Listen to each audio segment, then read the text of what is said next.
Assalamualaikum warahmatullahi wabarakatuh. Selamat siang semuanya. Semoga tetap sehat saja.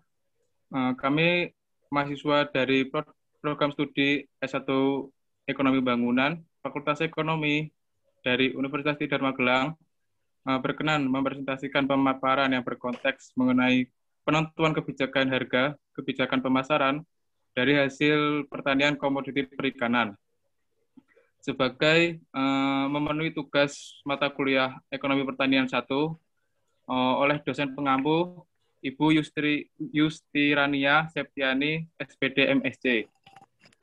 Sebelumnya, observasi kami ini dilakukan melalui metode wawancara oleh Bapak Imade Darmawan Putra sebagai staf pengawas produksi PT PAL 2 Desa Kartika Jaya, Kecamatan Patepon, Kabupaten Kendal. Sebelumnya, saya silakan untuk memperkenalkan anggota dari kelompok 6, yaitu saya sendiri, Ilyas Fatil Akbar, dengan NPM 1910101081, kemudian saya Ike Trisnawati dengan NPM 1910101040. Saya Alamsyah Noval Mardika dengan NPM 1910101044. Saya Rizky Anissa Fitri dengan NPM 1910101094. Saya Ira Kusumustuti dengan NPM 1910101096. Saya Jenny Cantika, NPM 1910111138. Untuk mempersingkat waktu, langsung saja dipersilakan untuk pemaparan pertama.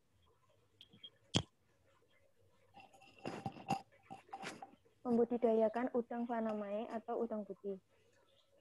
Di PT PAL 2 ini terdapat 13 petak tambak dengan ukuran 1000 meter persegi per petak.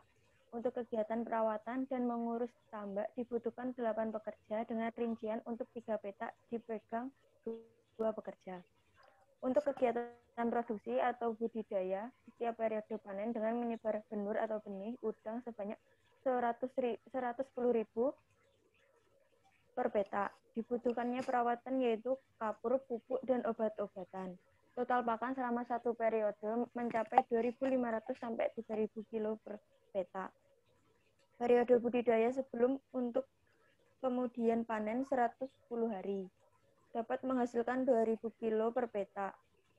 Total biaya yang dibutuhkan untuk modal kerja dan proses operasional produksi mencapai 90 juta per petak.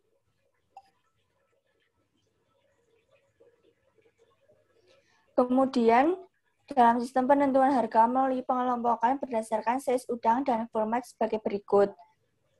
Size udang 30 dengan harga 100.000, size 35 dan harga 95.000, size 40 harga 90.000, size 45 harga 85.000, size 50 harga 80.000, size 55 dan harga 77.500, size 60 75.000, size 65 72.500, size 70 harga 70.000, size 75 harga 67.500, size 80 65.500, size 85 harga 62.500, size 90 harga 60.000, size 95 harga 57.500, size 100 harga 55.000, dan yang terakhir ada size 105 dan harga 52.500. Dengan keterangan sebagai berikut. Jadi apabila size ketika kita akan membeli udang dengan size 100, maka dalam per kilogram, misal 1 kilogram itu akan berisi 100 ekor udang. Kemudian harga pasarannya cenderung tetap. Size tersebut menjadi variabel untuk menentukan harga jual yang sudah dihitung dengan biaya operasional produksi yang sudah dijelaskan di atas dan juga sesuai dengan keadaan pasar. Selanjutnya, pemaparan akan disampaikan oleh Alam. Silakan. Selanjutnya, harga dan pendapatan. Yang pertama, faktor yang dapat mempengaruhi atau merubah harga jual yang telah ditetapkan berdasarkan stok pasar, di mana jika stok melimpah atau panen raya, harga akan turun. Kemudian, Pengaruh kesehatan jika udang terkena penyakit menjadikan kualitas menurun. Harga jual juga otomatis turun. Permintaan pasar baik dalam negeri maupun ekspor juga akan mempengaruhi. Yang kedua, harga pasaran dengan harga jual pembeli satuan adalah sama. Yang ketiga, pengaruh dari pandemi terasa pada harga pakan, obat-obatan, prebiotik, hingga harga benur mengalami kenaikan. Menjadikannya biaya produksi budidaya juga meningkat. Kebijakan pembatasan ekonomi termasuk ekspor akan menekan harga jual. Contohnya untuk ukuran size 100 bisa turun sampai 40.000 per kilogram. Yang keempat, pendapatan penjualan yang dapat dicapai berkisar pada 150 juta sampai 160 juta. Keuntungan kotor sekitar 70 juta dan laba bersih sekitar 50 juta. Pasar utama yang ditargetkan adalah pasar ekspor, dengan tujuan ekspor utama adalah negara Amerika Serikat dan Jepang. Selanjutnya akan dipaparkan oleh Mbak Ira. Selanjutnya, sistem dan strategi pemasaran. Yang pertama, ada pembeli mencari harga barang panen sesuai dengan penentuan harga net pasaran di bulan panen. Yang kedua, terdapat ikatan langganan. Yang ketiga, proses lebih mudah karena ekspor ke negara tersebut sudah berjalan sebelumnya. Dan yang keempat, barang sortiran yang tidak lolos ekspor tetapi masih aman dan layak konsumsi dijual ke pasar nasional dengan harga yang rendah.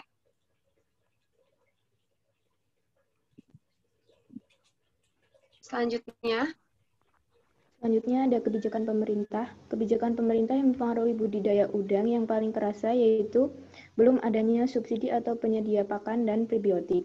Padahal biaya pakan bisa 60% dari biaya usaha. Dan untuk memenuhi impor, menjadikan bahan baku budidaya mahal. Peran kebijakan pemerintah cuma membangun iklim usaha antara petani budidaya yang kondusif dan melalui kebijakan ekspor.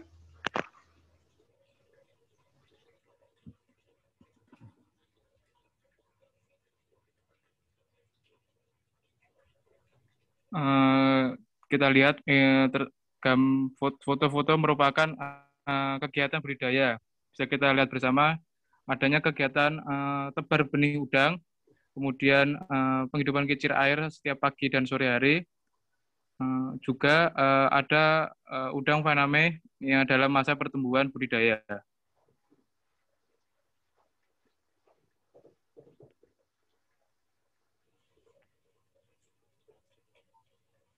Selanjutnya yaitu pakan udang yang setiap 3 kali sehari ditebarkan di tambak.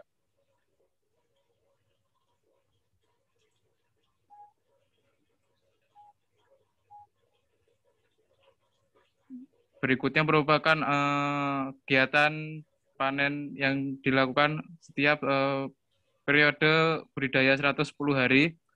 Dengan sistem panen yaitu udang dikelompokkan menurut size-nya.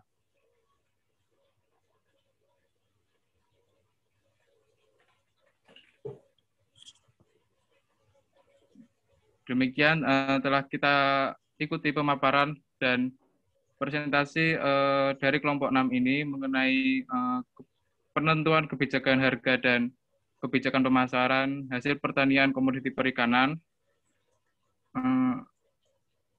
Sebelumnya, apabila dari kelompok kami adanya kesalahan, baik pengucapan, penyampaian, atau teknis, kami mohon maaf yang sebesar-besarnya. Tidak bosan-bosannya, kami mengingatkan untuk tetap menjaga kesehatan, mematuhi protokol pemerintah, dan sampai jumpa. Terima kasih. Assalamualaikum warahmatullahi wabarakatuh.